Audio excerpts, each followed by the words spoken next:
that's a really big deal. Obviously, Justin Gaethje wants to stay off his back, right? Obviously, he wants to stay off the fence and not get taken down by Khabib Nurmagomedov. But that, to me, is only the second or third most important thing. The number one important thing for Justin Gaethje to do for success, he's gonna get taken down at some point. He's gonna get pushed against the cage at some point. The number one thing for Justin Gaethje is, can he get up? How fast does it take Justin Gaethje to get off his back and on the feet where he wants to be? And then one of the most unique, tiring elements of combat sports, being out wrestled, being ridden, having someone wrist ride you or spiral ride you, carry your weight, press their hips against you. There's something extreme. It's a different cardio than running a marathon or doing 1,000 pull-ups or all the different ways you can work out. It's something very, very unique, and pretty much only lifelong wrestlers are elite at being able to not get tired while wrestling super hard. So if Khabib Nurmagomedov is able to do to Justin Gaethje what he did to Poirier, McGregor, Barbosa, Johnson, all those guys, completely wiped them out with wrestling, he is untouchable. If Justin Gaethje can't do it, I don't know anyone at 155 that can do it, with the exception of maybe Tony what's up, man? We can't leave my man. And even then, you look at Ferguson's last fight. I 3 years ago, I might have agreed with Shut you, your whole ass but up. I think Ferguson has some work to do. We're going to actually be talking a little bit about Tony Ferguson coming up in hour 2. Surrounding one, Mike Chandler. Hey, Chad, they're all mad. They think I got a modded controller. On the subject of Khabib Nurmagomedov and his wrestling. And more, not even just the wrestling, his gas tank and the pressure he applies to you. I just talked about how Justin Gaethje was very aware of what it's going to take for him to potentially dethrone Khabib Nurmagomedov. Nurmagomedov, very aware of what it's going to take to neutralize one Justin Gaethje and avoid that power. And it starts with what RJ was just talking about, that unrelenting gas tank. This is Khabib earlier today from Fight Island. I know you know how to wrestle, but what about it's not a modded controller. Stand in the paint with me. Stand in the paint with me. Today. Stand in the paint with me, Omar. When you Stand in the paint with me, Omar. Last time, you grab his leg one time and you take him down, and he get up very quickly, and that's it. And you finish.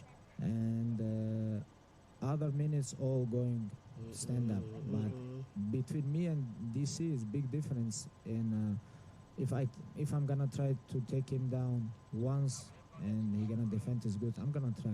I'm gonna go all night. And that's what's so terrifying. That was Khabib Nurmagomedov earlier today from Fight Island.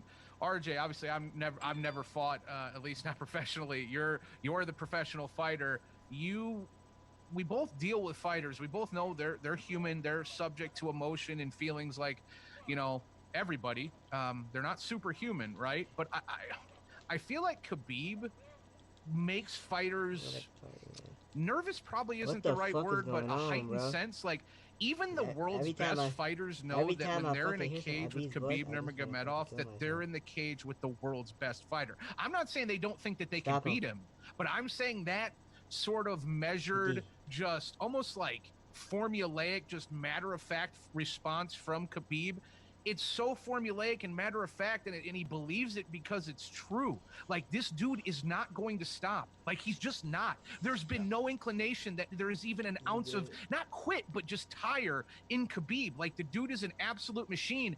And I really don't have a better word for this, RJ, but the mind fuck that must present to every single person that's trying to get in the cage with them, I don't think that can be understated. I don't know how much it's going to affect Gaethje, but to say it won't affect him at all, I think that's being short-sighted. Every single professional fighter, every single one of them, without question, the practice they hate the most is wrestling practice. And that's even true for the wrestlers, right?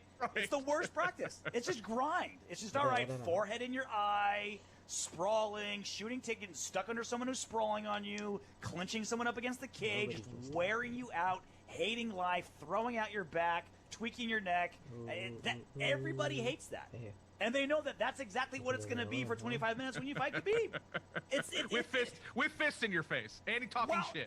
Why? Yeah, while also getting your face, one ear punched in, the other one having him talk, shit talking to you through the other ear. Like, you just, like 4 out of your 5 senses are getting ruined when you're fighting Khabib Nurmagomedov. It's terrible.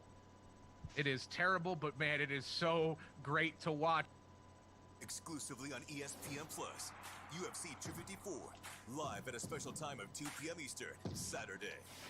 An explosive Yes, championship sir. fight as undefeated Khabib Nurmagomedov takes on the highlight Justin Gaethje for the undisputed lightweight title. New subscribers get UFC 254 Oh, when I get and a takeover, they're year of gonna be ESPN mad. Plus for only $84.98. With ESPN Plus, you'll get unrivaled UFC access, including exclusive fights and original content. Buy it on ESPNplus.com/PPV. All right, guys, like you said, we have a stacked headlines today. So we're going to start off with Ryan and We're at the talk a party. little bit We're at the about game. this Francis Ngannou drama. He's Yes, been man. tweeting up a storm about inactivity. We know the last time he fought, he knocked out Jairzinho Rozenstruik in Everyone's hand 20 up in chat. seconds. Now he's tweeting that Stipe may be out until March, and as we all know, Stipe and Francis Goodness. could likely be the next I gotta work. heavyweight title fight. I'm but going all the way. you know, with the Left, UFC, nothing right. is Look at this chat. guaranteed. Look at the So center Ryan, dribble let's chat. get Look your at this. take on this. Do you think Ooh, where you Francis should going, try to bro? take another fight, or do you think he Come should here. sit and wait Look for at a this chat. Stipe fight Look at that this chat. is Look at not this even chat. guaranteed Look at just this yet? chat. GG's. Yeah, when you find yourself in a GG's. position that Francis Ngannou GG's. finds Take himself over. in, you wait, and you wait Take some over. more. I It's know that's not an easy over. position to be in, especially Good shit. given Get the your fact shooting that he days, man. We hasn't gonna let been a you shoot, bro. You a superstar bum. for that long. You a I don't bum. know where you want to use that Come jumping here. off point, the Overeem knockout. I don't really know, but he hasn't been making serious money for a long time. Certainly Don't not like a disrespect me. GSP or a Don't Khabib or a disrespect me. Conor. He's just not Don't there. disrespect me. So I know it's difficult to impart Mm. that sort of advice on him to foul. tell him to sit. Hey, But I chat, look just- how mad they is, chat. You can't Hey, risk it. chat. We've seen We had this motivation be over an and issue over again. with Francis at a couple different points in Right his here, Isaac. career. Right I'd here. hate to Let me see show- him let me go show my out, chat what I can do. maybe somewhat unmotivated, maybe a little pissed off at the UFC, maybe thinking he doesn't Chat, have to take they can fight triple team me X, all they want. Y, or Z, and he goes They out can there triple and he team me, chat. underperforms because he's just not motivated. That would kill me because They we can have a triple really team exciting me. They can prospect triple in the team. They heavyweight can division, and that's team. also what kills me. This Nope. division has been This so game. god awful and so GG's. boring, and I know we just had a great trilogy, and it was an amazing trilogy between Stipe and DC. It really Yes, sir. was. It really was. But I still don't feel like great about the heavyweight division. The Yeah. defenses are way too far and too far and in between. I don't know the exact wording I was looking for there, but it's not with the regularity that I would like for what If we're you think looking it's at, out which of is control, arguably you- the most you must dominant sound dumb as heavyweight hell champion in because I missed UFC you history trying to- with Stipe, right? And then you've got this contender with Francis. I want this fight. Come on, why I you want mad? it Spin the so block. badly. I don't want to wait till March, but what I want to see less than that, RJ, is Francis being essentially forced into take a fight that he doesn't need to take and going out there underperforming, and maybe he wins, but it's a boring decision, or even worse if he goes out and loses. So it's not an easy position he finds himself in, but you do have to play a little bit of chess here. So he's basically in the exact opposite position of Robert Whittaker. While Robert Whittaker, Yes. I think, had to Yes. take a fight because someone will pass him I up. know that rank. I am Who's going to pass up 14,000 Francis in the world. Ngannou? He beat Curtis Blades twice. He knocked out Jairzinho Rozenstruik. I mean, maybe if Derek Lewis just like completely destroys If you Curtis shoot Blades me. at the end of next month, like maybe he would leapfrog him, even though Derek Lewis has already lost a title fight. Yeah. It's like Volkov's coming off of a loss. Like no one can overshoot him. So unless he Francis brought Ngannou is, like you mentioned, maybe hurting for money, needs a fight for a paycheck. Maybe he does have legit concerns that if he doesn't fight, he gets a lot of really bad ring rust, and so maybe you roll the dice before a fight with Stipe. But just the way timing is, if Stipe's back in March, I guess you gotta wait, right? Because what are you gonna do? Take a fight in like 2 months from now, and then fight again 2.5 months later? The timing's weird. You don't really have anybody that's gonna surpass you as a number one contender. If he has the flexibility to wait, you wait. And here's the other thing, and Kelly, About to we'll get knock to the out. next story here, but with Francis, if you're Dana White, you don't want to make Francis angry because it's quite possible, RJ, that you're talking about the next great big star of your sport, right? Like this is a man that you're going to want to anchor pay-per-views with. This is a man that you're going to want to sign endorsements with. This is a man that you're going to want to have at fight weeks doing autograph signings when we can have people back and actually meeting face to face, right? Like you're going to be banking on Francis Ngannou for years going forward. And this isn't the first time Francis has been pissed about inactivity. I remember talking with this about Misha months back and, suggesting to Misha, You know, have you heard about ever the UFC? We've heard about discretionary bonuses and locker room bonuses, but have you ever heard of someone getting paid to shut up and sit, to not make a stink? And she said, no, that's never happened and it never would happen. Okay, that's fine. We'll go under the premise that that has never happened and it never will happen. You can start with Francis Ngannou, like throwing him $100K or $150K or $200K to just chill out and to not make noise, to be happy, to be on Team UFC. I don't think it would be the worst idea, because this guy is potentially going to be making millions and millions for you going forward. I don't know how you feel about that, RJ. I bet you the UFC has done favors like that to keep guys You think? quiet. I think so. Because we've heard a lot of fighters do like complete U-turns, right? Yeah, Like sure. 1 week they're like dying for a title fight, the next they're like, I'll wait. I'll be a fill-in. Give me like an undercard fight. I'm cool, bro. As they're like driving down the street in a new Porsche, wearing like 13 gold chains, and they've got like a diamond grill on. You're like, oh yeah, dude, I'm good. No, UFC's the best. All right, somebody else who clearly thought UFC was the Let's go best talk was to my Michael man Chandler, again, because bro. the They UFC both managed to make their deepest what's up, division, the lightweights, even deeper. And Michael Chandler is serving as the backup for the 254 main event between Gaethje and Khabib. And Oh, I don't think fuck no. anybody wants that fight to fall through. So let's say all is well, the MMA gods please us, and You're a Gaethje bitch. Khabib happens, and Michael Chandler's left with no opponent. He's saying he would like to see Tony Ferguson as his first fight in the UFC. He says, I think Tony Fucking Ferguson's the scariest guy in the division. He's got a screw loose, and he fights like it, and it's admirable. RJ, who do you want to see Michael Chandler fight first in the UFC? Why you just strip me like that, bro? I think this fight's fine. I mean, again, with the lightweight division, there's really no such thing as bad fights. Did you just say again? Did you just say again? It's my English blood pouring through my fucking- vocal cords. RJ just Bro, became dude, Canadian, come on, everybody. No, how you gonna disrespect me Congratulations. like that, bro? Because look at it, Go ahead. look. How you finna? how you finna Here's disrespect a me list, like all right? that, You bro? tell me when I've stumbled on a bad fight, Come on. right? Michael Chandler, Come on, Justin Papa Gaethje. Rock. How you gonna disrespect Michael me, Chandler, bro? Dustin Poirier. Michael Chandler, Tony Ferguson. You disrespecting Michael me, Chandler, bro. Conor McGregor. Michael Chandler, Dan Hooker. Oh my Michael God. Chandler, Charles Oliveira. It doesn't exist. disrespecting There's no. You take anybody in the Oh top my 20 God. So and have are them you. fight anyone in the other 19, and So you're are good. you. You're cake, baby. There's Let me show no you why bad you're a fights baby. at 155 Let me pounds. show So you yeah, why you're a Tony baby. Ferguson. Because you have to I'm double down. team me. That's I'm why. game. I'm Wow. also down for Tony Ferguson to get to get the winner of this fight, specifically it's Trust Khabib me, you do, my Nurmagomedov. Like, brother. there's a lot of options for Tony Ferguson. There's a lot of options for Michael Chandler. Come on, It ice on is me, bro, very ice on me. UFC of Come the here. UFC to take like a You can't stop former me. champion I'm from about to another say something, I think. organization and just run him through the ringer. Just to try to either A, make him look bad and say like, yeah, this guy's a Bellator Yeah, champion, but nothing look, to me, man. he got his I'm ass telling kicked you in the right UFC because we have the Big- best. big Or body B, shit, bro. you got a new superstar in your hands, right? There's like no real Big body downside shit, for the bro. UFC just to throw Big Michael body Chandler to shit, the bro. deep end of that lightweight Come on, meat mama, grinder. nigga. Big body Did you shit, just bro. say that you would be okay Big with body Tony shit, Ferguson bro. getting the winner of this fight if it was What Khabib? the fuck? Yeah, absolutely. Why would you say that? Because he's Well, how- 12-1 against the best lightweights in the world. I'm going to The best fucking party lightweights in the chat. world: Kevin Lee, Anthony Pettis, and Donald Cerrone are his last 3 wins. Those are the best lightweights in the world. Who would you have? Who would you have instead? Who would That's you not. have instead? I mean, Gaethje lost to him. Poirier lost Chandler, to him. McGregor Chandler. lost to him. Chandler. I Ferguson don't has have. better lightweight wins than Chandler. Name Chandler's That's not the top 3 point. best wins. Tony Ferguson just got the shit beat out of him by Justin Gaethje. He just got taken out behind the woodshed and absolutely bludgeoned to the point where I don't know if I'm watching the same fighter again. RJ, I'm with you. I'm with you. I am so bummed that we never got to see Tony Ferguson and Khabib Nurmagomedov in their prime, but it is quite possible that Ferguson's prime has passed. And it is quite possible that Justin Gaethje beat an entirely different generation of fighter into him. I need to see Tony Ferguson with at least one win before he goes in and fights the most dominant fighter of his generation in Khabib Look, Nurmagomedov. optimally, and we'll get more Yeah. into this as we go along. Optimally, Khabib Nurmagomedov, if he wins, if he beats Justin Gaethje, fights George St. Pierre next, and then that Yes. gives time for the division for all these Okay. badasses to fight All each right. other again. Yeah, I'm cool with that. Optimally, I'm right? cool with that. If he, Yeah, if yeah. he stay, that's kind of what I'm looking for. That's the cream of the crop Okay. right there. All right. So Grab back it, grab to the it. original sort of question that Don't take got that. us all hot and bothered and yelling at each other. Oh my God, Speaking of oh, hot and listen. bothered, stick around for the next segment to hear about Kelly Murphy's thoughts on Justin Gaethje. Ooh.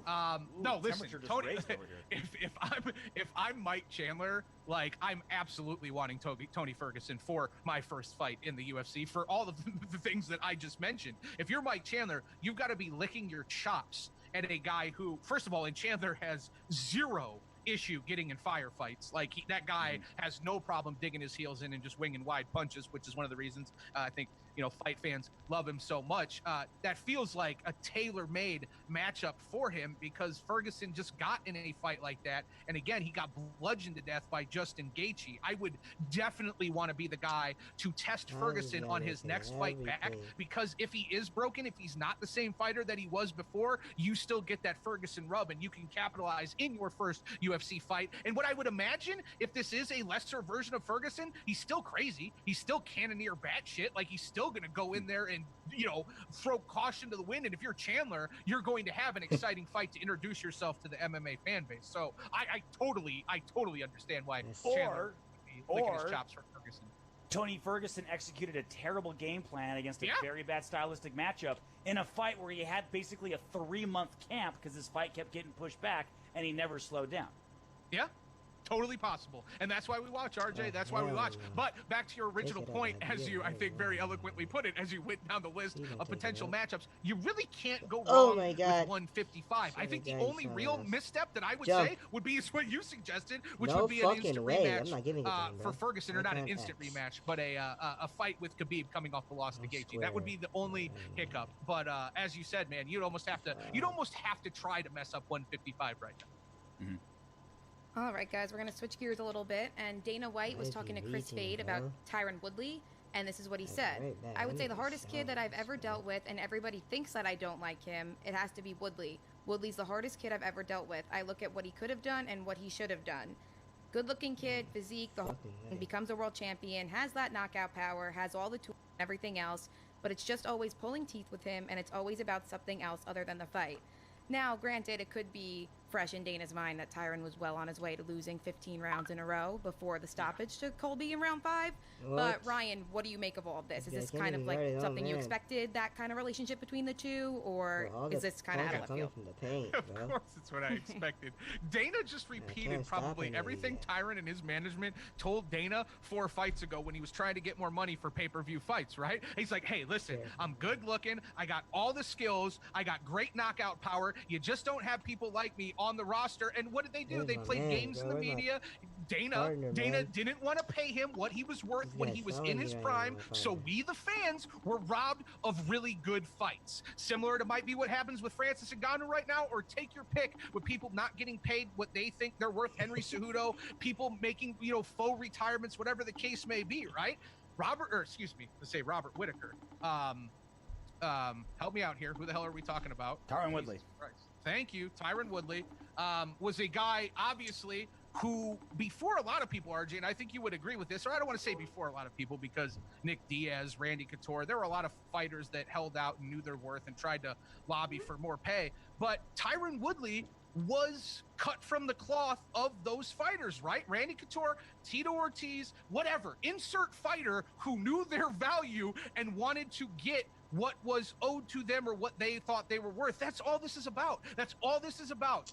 Tyron Woodley knew his worth. Dana didn't want to pay it. And now Dana, I guess, when you look at the last 15 rounds, I feel like Dana potentially, as the business owner, right, looks vindicated. But I go back to the time at which those negotiations were happening. I don't give a shit. Pay them the money and give us these prime fights because I want to see them. That's what this is all about. The best fight in the best, RJ.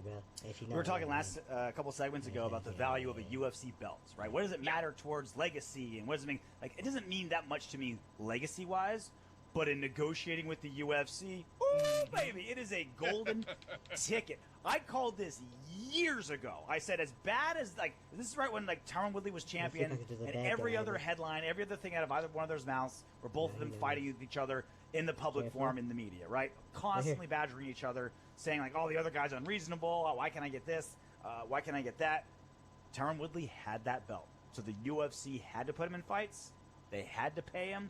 Tyron Woodley could say, like, okay, I'll just wait. I'll just wait until you put me on the Sure. undercard of a Conor Right. McGregor, Conor McGregor card, so I get pay-per-view points. I'll just wait until I get an opponent Oh, that yeah, fits where I'm excellent. at. I'll just wait until I get to fight in a place where I want to Oh, fight. my And he God. was able to do that because he had the belt. And I said over and over You again, missed. this works now. Wait until No you way. see how the UFC treats Tyron Woodley once he's not champion. Wait till you see I need my what badges, they bro. do If to I was him on my then, main account, because he Isaac, I lost all his swear leverage. to Fighting God, with I the would be UFC, greeting when you got every leverage, shot of my when path, the timing's bro. right, when they need someone to fill in on short notice, and you say, "I'll do it," just add an extra zero to my paycheck. That's when you got your leverage. That's when you strike. When you don't have leverage, that's not the time to make the move. And right now, Tyron Woodley has burned so much goodwill with the UFC and vice versa that they're not going to do Tyron Woodley any favors moving forward, and that's the decision Tyron made. He probably made a lot more money as champion being very abrasive with the UFC. Now that he's not and that's- champion, right. there's the flip side. And that's the key right here, right? Because Tyron Woodley has talked about his financial issues. When you find yourself as the co-main event on UFC 205, Swear to which God, was bro. a bigger payday than just about any other champion is ever going to get in UFC history, do right with your money. I'm not sitting here on a soapbox. I'm not grandstanding. Woodley's talked about it. He squandered his earnings, wanna play right? twos? When you plant your flag and you go to battle and you make a public battle with Dana White, that's fine. You will get paid as Tyron did. Like he had the leverage over him, but Okay, understand could've that as respected me, RJ but pointed yeah, out, you're yeah, playing a long game, and that long game is going to hurt. So save your money now I and feel make like correct that. decisions with it, because that is a career payday. And as you just, I mean, that's a huge payday. That is bigger, as I said, than the majority of champions get. So Tyron, 5 years ago, right, 4 years ago, played his cards perfect.